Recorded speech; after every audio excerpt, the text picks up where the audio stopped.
నమస్తే అండి. నేను వాణి. ఈరోజు మనం 'రాధకి నీవే ప్రాణం' ఐదో భాగాన్ని వినేద్దాం. ఈ స్టోరీ గనుక మీకు నచ్చినట్లయితే ప్లీజ్ లైక్ చేసి సపోర్ట్ చేయండి. లేఖను ఓదారుస్తుంది రాధ. అయిపోయిన దాని గురించి ఆలోచించి బాధపడకు. కొన్నిసార్లు మన లైఫ్ మనం తెలుసుకోలేనంతగా మారిపోతుంది. అలా అని మన లైఫ్ అక్కడే ఆగిపోకూడదు. ఈ రోజు నుండి కొత్త లైఫ్ స్టార్ట్ చేయి. నీకు నేను హెల్ప్ చేస్తాను. నా చైన్ తీసుకొని ఇంటికి వెళ్ళు. మన చైన్స్ మోడల్స్ కొంచెం ఇంచుమించు ఒకేలా ఉంటుంది. ఆంటీకి డౌట్ రాకపోవచ్చు. తర్వాత ఏదో ఒకటి చేద్దాంలే, డోంట్ వర్రీ అని తన మెడలో చైన్ తీసి లేఖ మెడలో వేస్తుంది రాధ. అప్పుడే అక్కడికి వచ్చి చూస్తాడు అభి. అభికి అక్కడ ఏం జరుగుతుందనేదే అర్థం కాదు. లేఖ రాధ ఇద్దరు ఇంటికి బయలుదేరతారు. దారిలో లేఖ, నిన్ను చాలాసార్లు బాధ పెట్టాను, క్షమించమని అడగాలి అన్నా కూడా సిగ్గుగా ఉంది అని ఏడుస్తుంది. పిచ్చిపిల్ల, ఇంకెప్పుడు నేను నీ కళ్ళల్లో నీళ్లు చూడకూడదు, అలా అని నాకు మాట ఇవ్వు అంటుంది. సరే అని తల ఊపి తన చేతిని రాధ చేతిలో పెడుతుంది లేఖ. ఇంటికి వెళ్ళిన తర్వాత అభి లేఖని, నీతో కొంచెం మాట్లాడాలి, నా రూమ్లోకి రా అని పిలుస్తాడు. లేఖ వెళ్ళి ఏంటన్నయ్యా అంటుంది. నీ మెడలో ఉన్న చైన్ నీదేనా అంటాడు. అవునన్నయ్యా, ఎందుకు అలా అడుగుతున్నావు అని కంగారు పడుతుంది లేఖ. ఎందుకు లేక అంత టెన్షన్ పడుతున్నావు అంటాడు అభి. అదేం లేదన్నయ్యా, నేనెక్కడ కంగారు పడుతున్నాను, నాకు పనుంది, మళ్ళీ వస్తాను అని వెళ్ళబోతున్న రేఖ చేయి తీసుకొని తన తలపై ఉంచుకొని ఇప్పుడు నిజం చెప్పు అంటాడు. లేఖ ఏడుస్తూ జరిగిందంతా అభికి చెప్తుంది. అంతా విని రాధ దగ్గరకు వెళ్ళి, లేఖ మొత్తం నాకు చెప్పింది. తను నిన్ను అవమానించినా నువ్వు తనకు హెల్ప్ చేశావు, చాలా థ్యాంక్స్. అమ్మ వాళ్ళతో నేను మాట్లాడతాను, ఇదిగో నీ చైన్ తీసుకో, నిన్ను ఎప్పటికీ మర్చిపోలేను అని వచ్చేస్తాడు. నవీన్ని కలిసి వాళ్ళ ఇంటికి వెళ్ళిన అభికి ఇంట్లో అనిరుద్ధ్ గురించి ఏం తెలీదు అని అక్కడి నుండి వచ్చేస్తాడు. లేక రాధా వాళ్ళ ఇంటికి వస్తుంది. లేక, నువ్వు మా ఇంటికి వచ్చావా, రా లోపలికి, నా రూమ్ చూపిస్తాను అని లోపలికి తీసుకెళ్తుంది. బయటకు వెళ్ళాలి అనుకున్నాను, పక్కన మీరు కూడా ఉంటే బాగుండు అని అనిపించింది, అందుకే పిలుద్దామని వచ్చాను అంటుంది లేఖ. సరే వస్తాను, 10 నిమిషాలు కూర్చో, నేను డ్రెస్ చేంజ్ చేసుకొని వస్తాను అని వెళ్తుంది రాధ.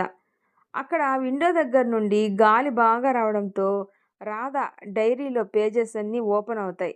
ఒక పేజీలో అభి పేరుని చూసి, ఇదేంటి అన్నయ్య పేరుంది అని ఓపెన్ చేసి చదువుతుంది లేఖ. అప్పుడే రాధ అభిని లవ్ చేసిన సంగతి లేఖకి అర్థమవుతుంది. అందులో ఫిబ్రవరి 13 వరకే ఉంటుంది. డైరీ చదివి పక్కన పెట్టేస్తుంది లేఖ. అప్పుడే వస్తుంది రాధ. రాధను చూసి, వెళ్దామా వదినా అంటుంది లేఖ. ఒక్కసారిగా షాక్ అయ్యి, ఏమంటున్నావు లేఖ, వదినేంటి అంటుంది. నాకు అంతా అర్థమైంది వదినా, నేను చాలా లక్కీ, అమ్మలాగా చూసుకునే వదిన మా ఇంటికి రాబోతుంది, చాలా సంతోషంగా ఉంది అంటుంది. వద్దు లేక, అలా పిలవకు, ఆ అర్హత నాకు లేదు. ఒకప్పుడు నేను అభిని లవ్ చేసిన మాట వాస్తవమే, కానీ అభి నిత్యాని లవ్ చేస్తున్నాడు. తనని నాకు పరిచయం కూడా చేశాడు. తన గురించి మీ అమ్మగారికి చెప్పమని హెల్ప్ అడిగాడు. ఆ క్షణమే నా ప్రేమ చనిపోయింది అంటుంది రాధ.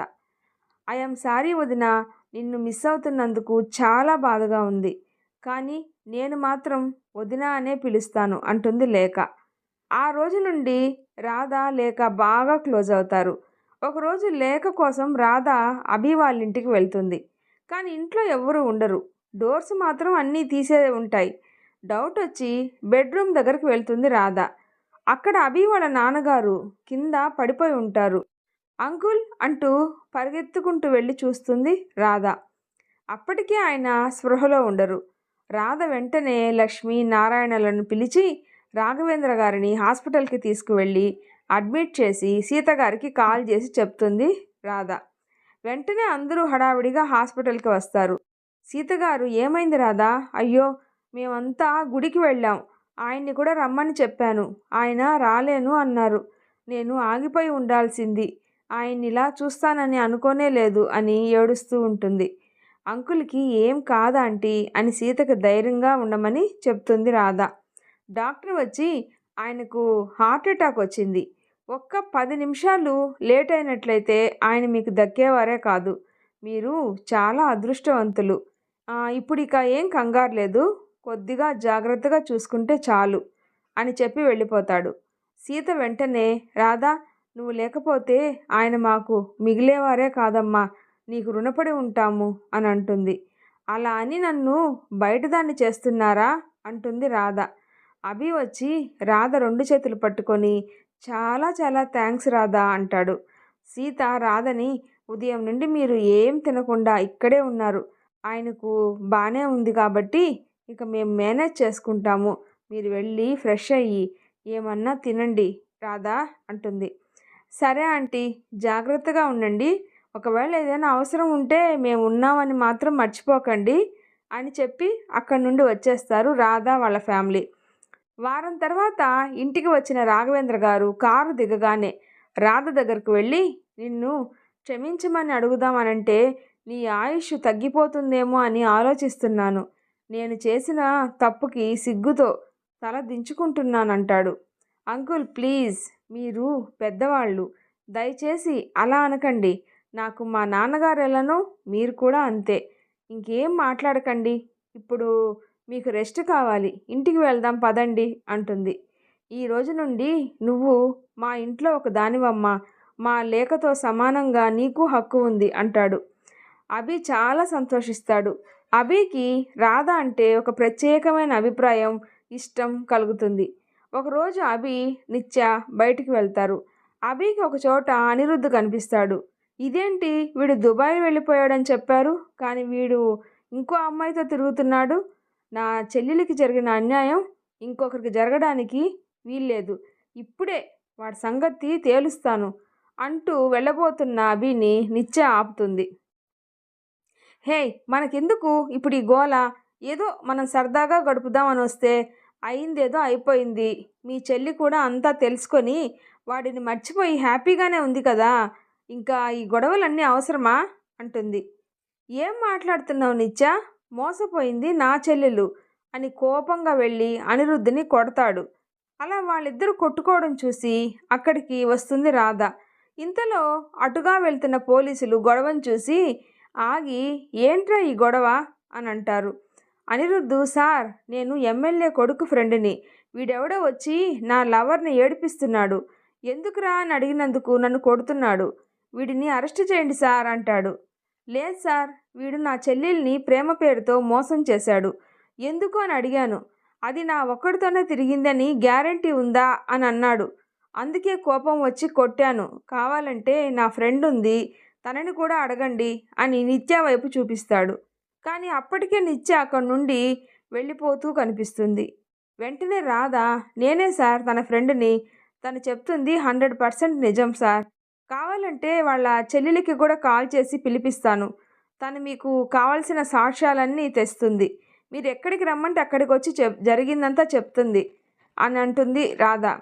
సరే, ఆ అమ్మాయిని ప్రూఫ్ తీసుకొని డైరెక్ట్గా స్టేషన్కి రమ్మని చెప్పండి, మీరు కూడా రండి అని స్టేషన్కి తీసుకుని వెళ్తారు.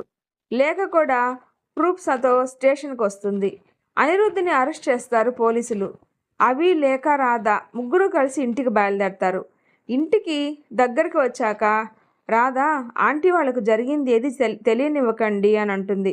లేక చెప్పకపోతే ఎలా అని అంటుంది. వద్దు, చెప్పక్కర్లేదా, అభి మీద ఆంటీ అంకులు చాలా హోప్స్ పెట్టుకున్నారు, అదీ కాక ఇలా జరగడానికి కారణం నువ్వు అని తెలిస్తే వాళ్ళు అస్సలు తట్టుకోలేరు, అంకుల్ పరిస్థితి కూడా బాలేదు కాబట్టి ఈ విషయం మన ముగ్గురు మధ్యనే సమాధైపోవాలి అంటుంది. అభికి వెంటనే నిత్య గుర్తొస్తుంది. నాతో జీవితాంతం ఉండే అమ్మాయి నన్ను వదిలేసి వెళ్ళిపోయింది, నాకు స్నేహితురాలైన అమ్మాయి నాకు హెల్ప్ చేసింది, ఇద్దరికీ ఎంత తేడా ఉంది అని అనుకున్నాడు. రాధ చాలా మంచిది, తనలాంటి అమ్మాయి నా స్నేహితురాలైనందుకు గర్వంగా ఉంది అనుకుంటాడు. ఎవరింటికి వాళ్ళు వెళ్ళిపోతారు. కానీ అభి ఆలోచన అంతా రాధ దగ్గరే ఉండిపోతుంది. అభికి అప్పుడు గుర్తొస్తుంది, రాధకి కనీసం థ్యాంక్స్ కూడా చెప్పలేదు అని. అయ్యో, అలా ఎలా మర్చిపోయాను అని అనుకొని థ్యాంక్స్ చెప్పడానికని రాధ వాళ్ళ ఇంటికి వెళ్తాడు అభి. నారాయణ, లక్ష్మి గారు రాధని తిడుతూ ఉంటారు. అది విని గడప దగ్గరే ఆగిపోతాడు అభి. ఇవాళ నీకు లాస్ట్ ఎగ్జామ్, ఎందుకు వెళ్ళలేదు ఎగ్జామ్కి, ఈ ఒక్క ఎగ్జామ్ రాసి ఉంటే నీ డిగ్రీ కంప్లీట్ అయిపోయి ఉండేది, ఎందుకు ఇలా చేశావు? నిన్ను తప్పుగా పెంచాం. నువ్వు ఏం చేస్తున్నా కూడా మేమేం అనడం లేదని నీకు బాగా చులకనగా ఉంది కదా? ఏంటే ఏం మాట్లాడవు? దేనికైనా ఒక హద్దు ఉంటుంది. నీ సమాధానం మాకు కావాలి చెప్పు. ఎగ్జామ్‌కి వెళ్ళకుండా ఇప్పటిదాకా ఎక్కడికి వెళ్ళావు? అని అరుస్తూ ఉంటారు. నాకు హెల్ప్ చేయడం కోసం రాధ ఎగ్జామ్‌కి కూడా వెళ్ళడం మానేసిందా? ఎంత పని చేసింది అనుకొని, ఆంటీ ఒక్క నిమిషం దయచేసి తననేం అనకండి. తను ఏ తప్పు చేయలేదు. అసలు ఏం జరిగిందో నేను చెప్తాను అని మొత్తం చెప్తాడు అభి. నన్ను క్షమించండి ఆంటీ అని. ఏంటి రాధా ఇదంతా మా కోసం ఎలా చేశావు అంటాడు.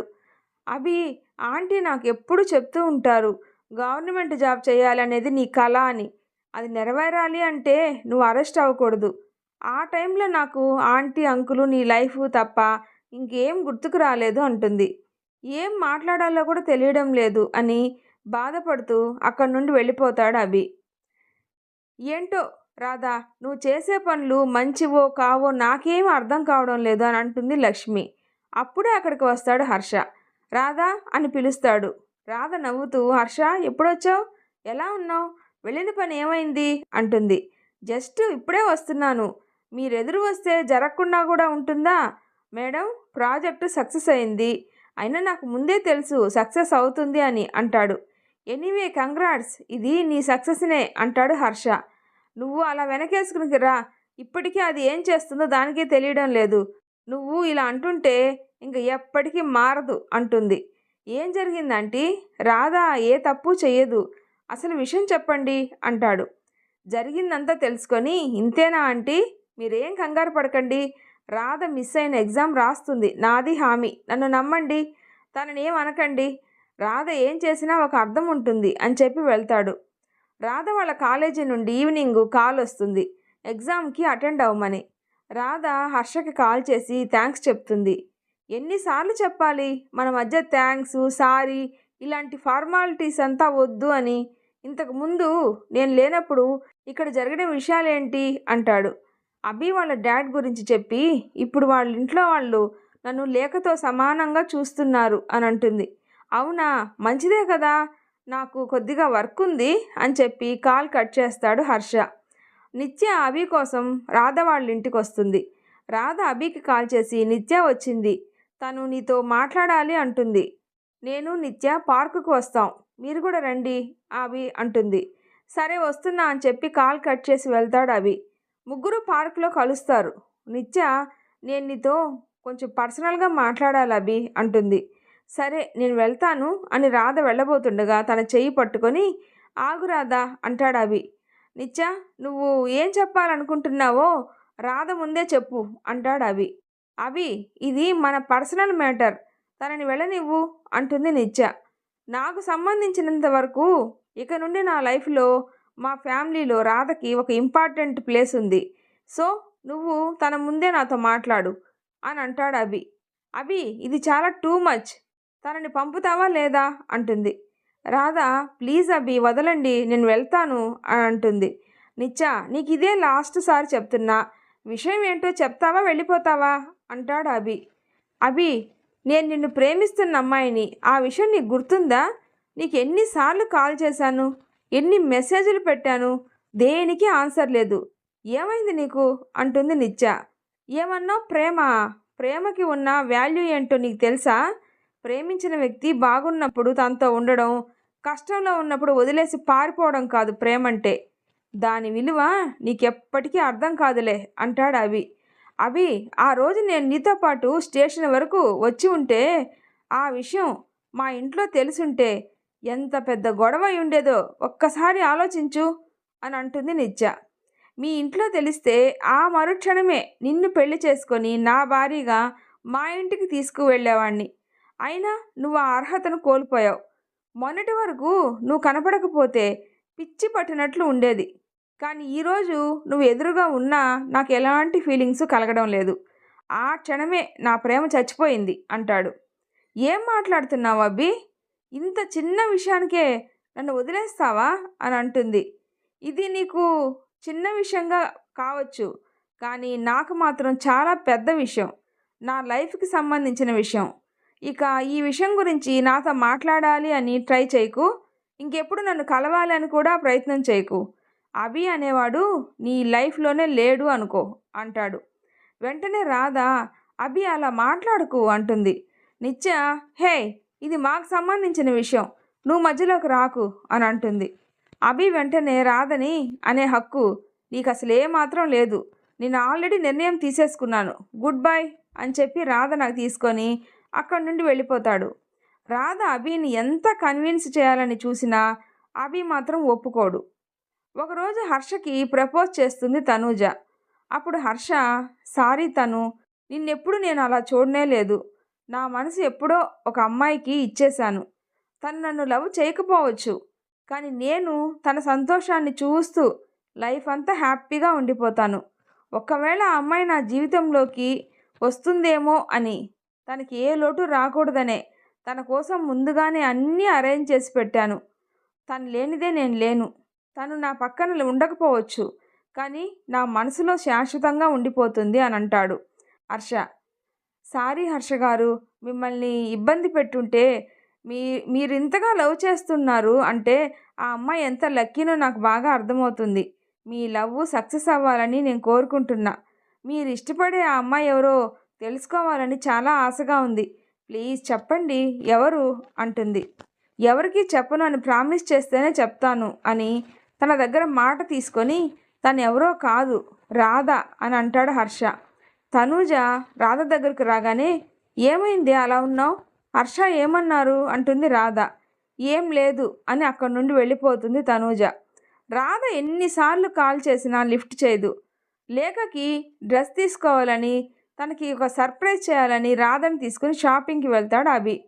షాప్ దగ్గర నిత్య కనిపిస్తుంది. అభిని రాధని చూసి, ఓహో ఇప్పుడు అర్థమైంది, దీంతో తిరగడానికి నేను అడ్డుగా ఉన్నానని వదిలేసావా, నీకెలాగూ సిగ్గులేదు, దీనికైనా ఉండాలిగా, ఏయ్ మొన్నటిదాకా హర్షతో తిరిగావు కదా, వాడు బోర్ కొట్టేశాడా, ఇప్పుడు వీడితో తిరుగుతున్నావు, నీలాంటి వాళ్ళు ఈ భూమి మీద ఉన్నందుకు ఒక ఆడదానిగా నేను సిగ్గుపడుతున్నాను అని అంటుంది. అభి నిత్య చెంప పగలగొట్టి, ఛీ నువ్వు ఇక మారవే, ఇంకెప్పుడైనా ఇలా బిహేవ్ చేస్తే నిన్నేం చేస్తానో నాకే తెలీదు, వెళ్ళిపో అంటాడు. నిత్య అక్కడి నుండి వెళ్ళిపోతుంది. రాధ ఏడుస్తుంది. సారీ రాధా, అలాంటి దాని మాటలు పట్టించుకోకు ప్లీజ్ అని కన్నీళ్లు తుడుస్తాడు అభి. వీళ్ళిద్దరినీ దూరంగా ఉండి చూసి ఆఫీస్కి వెళ్ళిపోతాడు హర్ష. రాధా ప్లీజ్ ఏడవకు, ఇలా జరుగుతుంది అని తెలిస్తే నిన్ను తీసుకొచ్చేవాడినే కాదు, రోడ్డు మీద వెళ్తుంటే పిచ్చి కుక్క మొరిగింది అనుకో, పద వెళ్దాం అంటాడు అభి. ఇంటికి వెళ్ళాక రాధ హర్షకి కాల్ చేసి, ఒక్కసారి మీతో మాట్లాడాలనుంది, ఇంటికి వస్తారా అని అడుగుతుంది. సరేనని వస్తాడు హర్ష. జరిగిందంతా చెప్పి, ఎందుకో మీకు చెప్పుకోవాలి అని అనిపించింది, అందుకే రమ్మన్నాను అంటుంది. రాధా ఇది నువ్వు బాధపడాల్సిన టైం కాదు, హ్యాపీగా ఫీల్ అవ్వాల్సిన టైం అంటాడు. అదెలా అంటుంది రాధ. అవును రాధా, నువ్వు అభిని లవ్ చేస్తున్న విషయం నాకు తెలుసు, ఎలాగూ ఇప్పుడు నిత్య కూడా తన లైఫ్లో నుండి వెళ్ళిపోయింది కాబట్టి నీ ప్రేమ నీకు దక్కుతుంది అని నాకు అనిపిస్తుంది, మీరిద్దరూ కొత్త జీవితాన్ని ప్రారంభించాలని నేను కోరుకుంటున్నా అని అక్కడి నుండి వెళ్ళిపోతాడు హర్ష. తర్వాత ఏం జరుగుతుందో నెక్స్ట్ పార్ట్లో తెలుసుకుందాము. ఈ స్టోరీ కనుక మీకు నచ్చినట్లయితే ప్లీజ్ లైక్ చేసి షేర్ చేయండి, సబ్స్క్రైబ్ చేసుకోండి. స్టోరీ ఎలా ఉందో తప్పకుండా కామెంట్ చేయండి. Thanks for listening.